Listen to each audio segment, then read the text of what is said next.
Hello, girlfriends, and anybody watching this. So happy to have you join us in this series. This has been such a fun series where I'm interviewing what I call community makers.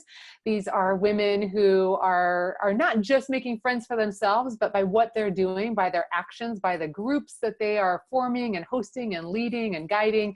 They're creating relationship opportunities for other people. And that's so much what we need in this world. Is more community, more sense of belonging, more places for us to get support. And today I am interviewing Elizabeth. I'm very lucky to know her through girlfriend circles, and she's been such a community maker in that space and in that way. And I also, she's doing some really cool community making and helping relationships happen in Colorado around her chronic illness support group. And I think this is such an important one to highlight. So many of our different communities that we're highlighting this month are so different in nature. But one of the times that we feel the most need for community is when there's an experience that we have that, we need other people who have that same experience, that same life stage, that same pain point, that feeling of like, I get you, and we can exchange information, we can support each other in more meaningful ways. And so I'm really excited to interview Elizabeth and what she's learned as she has gone on her own health journey and then been able to help pull other people together and help foster meaningful relationships around that commonality. So huge welcome, Elizabeth. Thank you so much for doing this. Yeah, thanks for having me, Shasta. Oh, my privilege.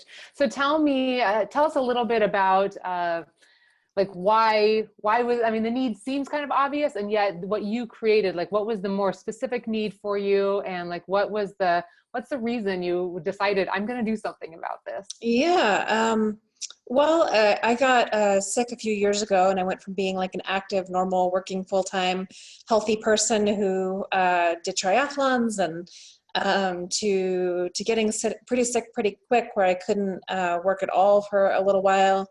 And it just changed radically what I could do and how I could interact with existing friends. So I now know from your language that I had a lot of kind of activity friends on the continuum of circles of friendship.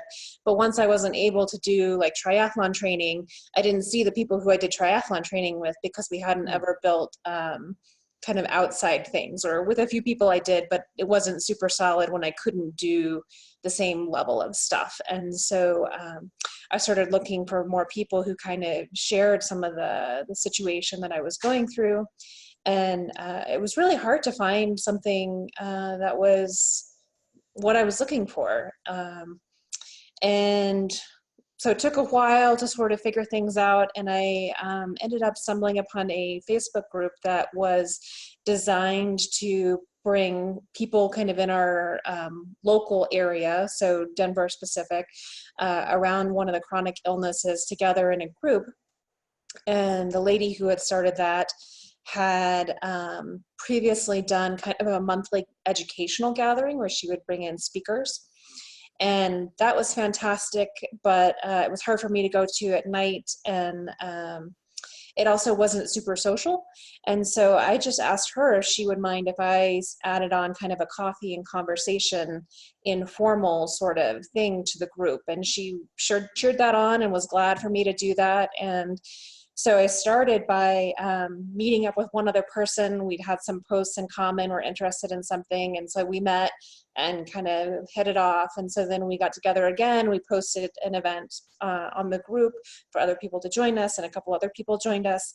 And we've been doing a monthly coffee and conversation for, I think, almost 2 years now. Oh, that's so awesome. And what I love about this story, Elizabeth, is it shows that you can be a community maker in a variety of different ways. Like this other woman was a community maker, and her playing to her sweet spot or her interest or her need was like the bringing in speakers and the educational component. And then I love that you didn't have to go create something all separate, and that in some ways you were able to kind of help create another community within that community that met a different need. And so I think when we all think about starting communities, and when I'm interviewing different people, like some of us are really the event planners, and some of us are more excited about the ideas and the conversation and the information, and some of us are more like, I want the relationship and the, you know, really what you're doing with the coffee and conversation, and just love the organic aspect of all of that. So tell me a little bit, you would kind of, just to clarify, so the way you got started is kind of, you already were part of another online community, and, or I guess they were offline too, and you were wanting to kind of create something smaller under that. So how did you first connect with that one other person? It feels super nerdy. There was some legislation in town about having green roofs. And while we're all in favor of having green roofs for like the environmental benefit, this particular group has to do with illness caused by mold and water damaged buildings. And so we were concerned, Yeah. if you're putting gardens on top of roofs, what the implications might be and how people could think through the legislation for that. So a little Very thoughtful. nerdy, No, I but love that. I love yeah. that. No, that's super cool. So what the other thing I love about what you're doing is the idea that just one other person, it's kind of like finding a co-host, and yet in the other respects, it's kind of like, even if nobody else showed up, the two of you are building your friendship. So I'm always a big fan of like Exactly. two people getting together and saying, let's show up and like, we'll deepen our friendship no matter what, and let's open it up to others. And so it always gives us a chance to be meeting new people, and, or, you know, if not, like, no harm done, if nobody else comes, we just get to like deepen our friendship. So Yeah, what and did I you learned that a how little old bit were you at through the beginning? sorry, go ahead. Oh no, go ahead. I was just going to say, I learned that kind of through a lot of the work that you put out through Girlfriend Circles, and starting there to kind of meet other people. And it seemed to make sense to make specific plans with one other person and then Good for you. put it out to the group. Good for you. That's awesome. And did you know her very well when you first got together? We had never met before. No. Okay. Yeah. Awesome. Awesome. And did you know at that point that you wanted to turn this into a monthly thing? Like, did you kind of have this whole vision for it, or was it just something organic where the two of you met? Like, tell me the process of how it kind of started at the two of you meeting to then now being a monthly group. Well, I knew that I was looking for more community, and I kept thinking along various points that I tried before getting to this point, that other people had to be in my situation, and that I was having a really hard time finding other like-minded people. And I thought, surely other people are in the same boat. And so I kind of just approached it from that need of, if I need this, like, surely there's a subset of people who are out there who are wanting something similar. Beautiful. So your group is an open group all the time, so anybody can come, and it's Mhm. not like a closed, defined group. So it's kind of just people coming and going. So tell us roughly, like, is it the same? Are you finding that the same people keep coming back? Do people come for a little while and then drop away? Like, what's the pattern looking like? Yeah, it's pretty interesting. So we generally have decided to meet at a Whole Foods because they have free space where you can go and sit. You can go get food and coffee and whatever. If you have a lot of food allergies, you can get something to eat. If it Perfect. needs to be gluten-free or whatever, we're kind of a complicated group. And so it's just been pretty informal. And over the time, I would say, I don't know if like half the people are pretty regular and maybe Mhm. half the people kind of come and go. And it's been really neat to see, because of the people who are regular, I've seen them enough and we've built enough relationships that I generally have individual relationships with a significant portion of them that kind of lead us to interact outside of just that monthly coffee and conversation. So the Love the girl I first met, her husband and I get together with my partner, and so we have some couples friends, and then some other people join that occasionally, and then I get together one-on-one with some other people. So it's been super neat to see that, because I struggled for a couple of years like trying different things and not getting much traction. So I don't know why that is, but Good for you. Good for you. There's so much I like about that. And it has been such a joy to watch you. You have been somebody who has like persevered, because it's so easy. We want to start a group and we just kind of want it to happen right away and then be best friends. And what you've done so beautifully and frustratingly, I'm sure, but so beautifully, is you've continued on and known that over time something kind of gets its traction and connects. Does your group meet the same time every month? Like the same, like you meet at the same Whole Foods, so you're not moving around, we all know where to go, and is it kind well, of a that's set not true. date? It's not true, Okay. because I initially moved it around to try to make it more convenient for people who are at different parts of the city. Okay. Okay. after going through the community maker circle and thinking through that consistency kind of makes it easier. And I used to just plan 1 month at a time. And then after we finish a meeting, I'd put up something for a few weeks out for the next month. But after kind of walking through that lesson with you, I posted at least for the next 3 months. It's generally like the same Saturday. It's at the same time.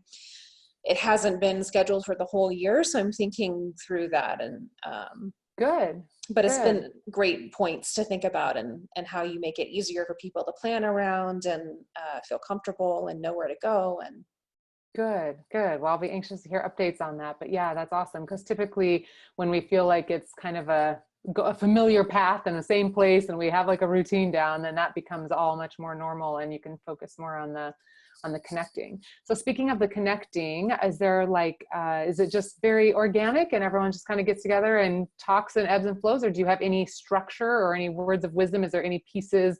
And there's no right or wrong answer to that, but just kind of like, what's your format when you get together? yeah, it has been pretty organic. And so my interest in the community maker circle was to kind of go through and learn a little bit more about fostering a community and see how I would change that. And it's actually quite interesting because I was talking with a friend who goes to a different support group with some overlapping illness, and theirs is very much facilitated by one person. She sets the intention. She shares often probably more of her story than it is equally for everyone else. And that person was saying it's a situation that leads to a lot of breakdowns. And I don't know if that's because people feel like they finally have a place that they can connect.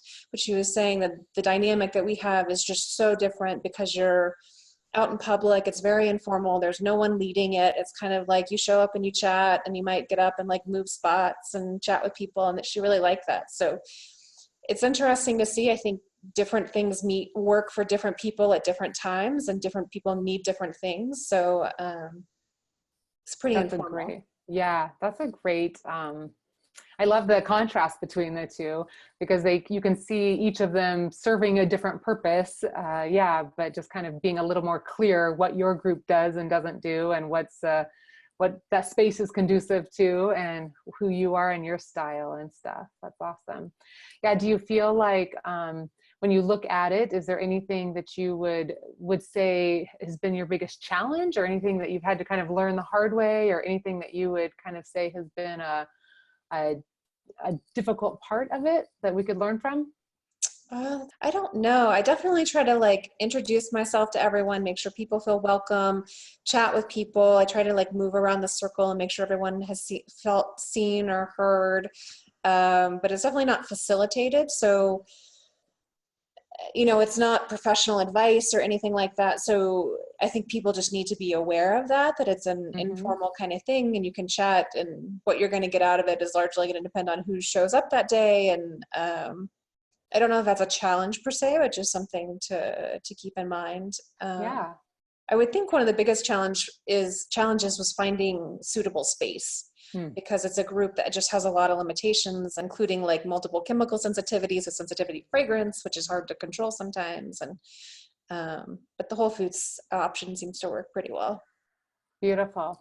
And speaking of which, I know that in the chronic illness community, especially, and this is probably true of the population at large, but maybe more so in your space where people's health may not always be predictable or stable ahead of time.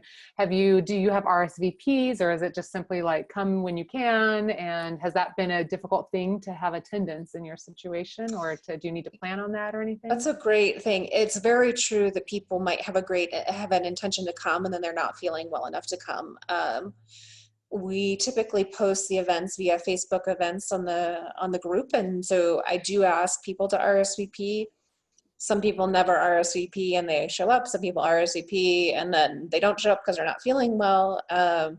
So I try to just take it as a loose guide to say, hey, like, I appreciate if you would RSVP. That way I know to look for you. And, here's who we'll be. And we have a little sign and like that kind of stuff to make sure people can feel like they find us. But I try not to hold too closely to it, because it's just something that people aren't always able to come, even if they want to. Yeah, very good. Well, I love what you're doing.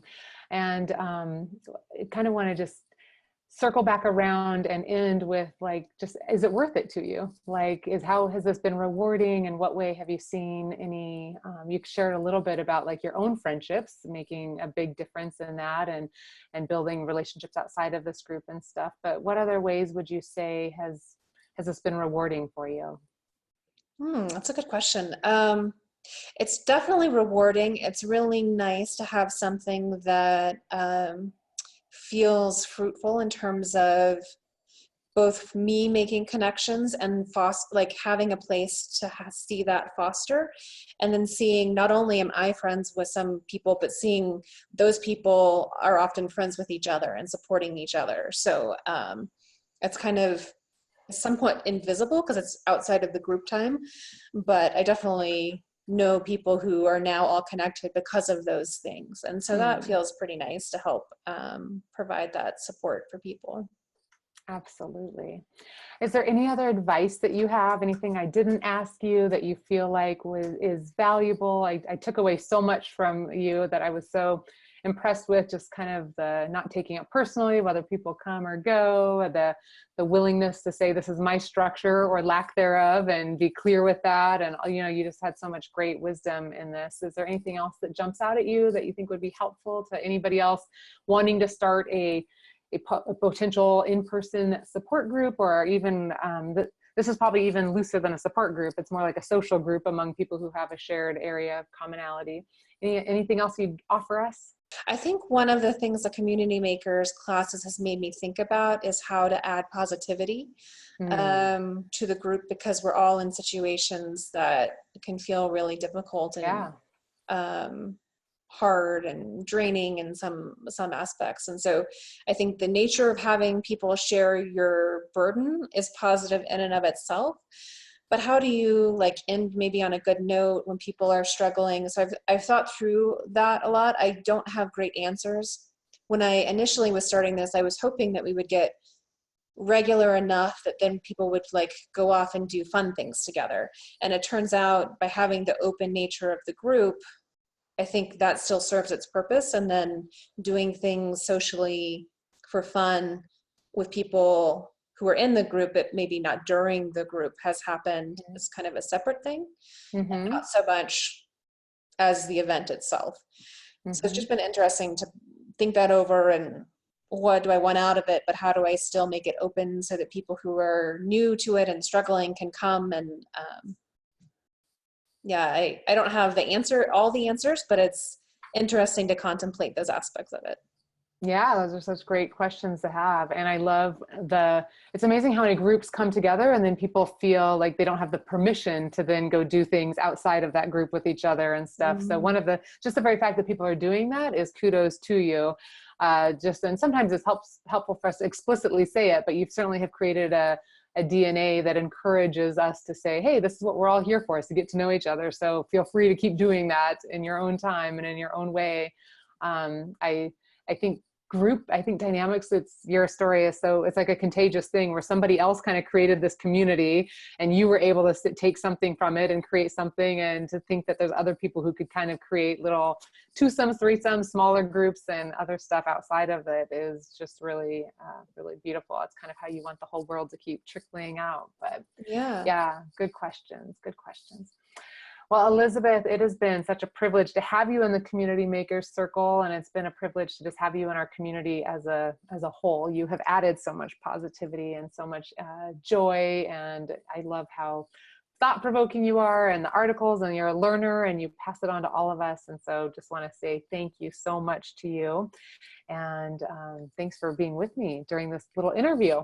Yeah, thank you for teaching us so much and having a great community to bring us all together when we all want to learn more about friendship and make more friends and deepen our friendship. So I really appreciate all your work. Oh, thank you. It's my privilege. And as we wrap up, if there's anybody else who wants to be a part of the next cycle of Community Makers Circle, we would love to have you. And so we'll make sure we put that website on here, and you can join us and do training and support and connection for thinking through any idea you have that you might want to incubate or grow or make happen. So thank you so much, Elizabeth, for making community happen, and blessings to all of you as you figure out your own ways of doing that in your own lives. All right, bye.